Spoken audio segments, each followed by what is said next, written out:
Buenos días, mi nombre es Valentina Prieto y el día de hoy voy a explicar cómo se puede aplicar la probabilidad en un caso práctico para un área específica de la administración de empresas.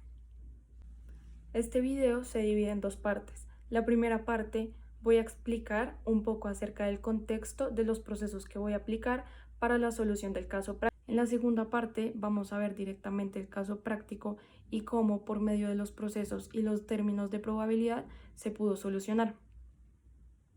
Un proceso estocástico es un conjunto de variables aleatorias que evolucionan en función de otras variables. En esta presentación, el proceso va a evolucionar a través del tiempo.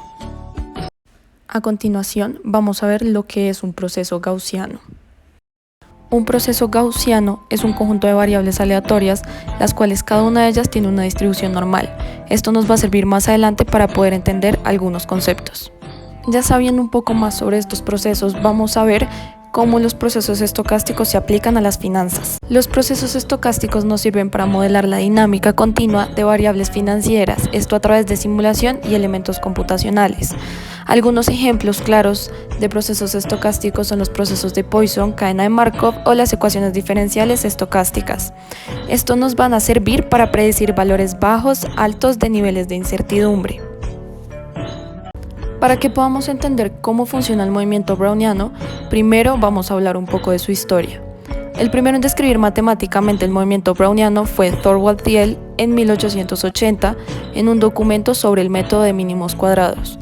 Después de esto, Louis Bachelier en 1900 en su tesis doctoral en la Sorbona, La teoría de la especulación, presentó un análisis estocástico del comportamiento de una acción y de su incidencia en el mercado. Luego, Albert Einstein, en sus artículos de 1905 a 1908 asociados al movimiento browniano, confirmó de forma directa la existencia de átomos y moléculas inmersas en la naturaleza atómica de la materia. Después de haber visto un poco de historia, pasaremos a ver cómo es el funcionamiento del movimiento browniano. El movimiento browniano es en principio un movimiento aleatorio de algunas partículas microscópicas que se encuentran en medio de un fluido. Este comportamiento caótico de partículas recibe su nombre a Robert Brown.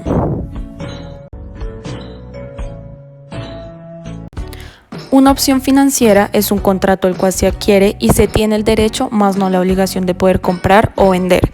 Este contrato se formaliza mediante una prima o el precio de la opción. No obstante, el precio al que se puede ejercer se denomina precio de ejercicio. En el siguiente cuadro podemos ver los dos tipos de opciones que hay. En este caso son el tipo call y el tipo put y las regiones de ganancia que se encuentran. A continuación vamos a mostrar una serie de pasos para representar el tipo de opciones tipo call y tipo put. Una de las aplicaciones de los procesos estocásticos, especialmente el movimiento browniano geométrico, se encuentra en la valoración de opciones, el cual se genera a través de la ecuación que se encuentra allí mismo, donde S sub 0 es el valor de la acción del día actual, R la tasa libre de riesgo y sigma la desviación estándar histórica del precio de la acción. Luego de esto debemos escoger los valores de la última columna de la matriz que describe el proceso. Después de escoger la última columna para cada uno de los elementos de esa columna, para la opción call se debe calcular el máximo entre un elemento de la columna menos el precio de ejercicio y el valor 0. Y para la opción put se debe calcular el máximo pero intercambiando la resta y luego a estos vectores resultantes se le calcula la media. Para este caso práctico se decidió tomar el siguiente ejemplo. El precio de hoy de una acción es de $42. Se desea estimar el valor de la opción call y put asumiendo que el precio de ejercicio es 40 y la tasa de interés libre de riesgo es del 10%, la volatilidad anual es del 20% y el tiempo de vencimiento es del 6. Teniendo en cuenta esto, sabemos que los precios para call y put son de 4.6 y 0.8.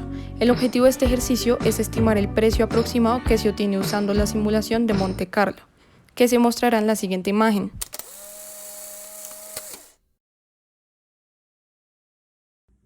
Hasta el momento ya vimos todo lo que es el contexto y la historia de los procesos que se pueden aplicar directamente al área financiera de la administración de una empresa. Con base en esto y lo que mencioné anteriormente, vamos a pasar a resolver el caso práctico. Para resolver el siguiente caso, primero se sacaron los valores que nos brinda el enunciado, es decir, el valor de la acción de hoy, la volatilidad, la tasa de libre riesgo y el tiempo. Después se debe calcular el movimiento browniano geométrico que se va a simular. Al hacerlo, se realiza la simulación en Excel, que en este caso sería la misma lógica del dibujo que mencioné anteriormente. Esta se debe representar a través de una matriz en Excel. Se toma la última columna de la matriz y se debe calcular el máximo como se muestra en la ecuación que está escrita. Luego de esto se calcula la media de cada uno de los vectores que contienen los máximos encontrados y por último se debe multiplicar el exponencial de menos de la tasa libre de riesgo por medio de la simulación. Luego de haber realizado este procedimiento se obtuvo que los valores son muy similares. En este caso, si el número de simulaciones aumenta, entonces los valores usando Monte Carlo estarían mucho más cerca a los valores reales.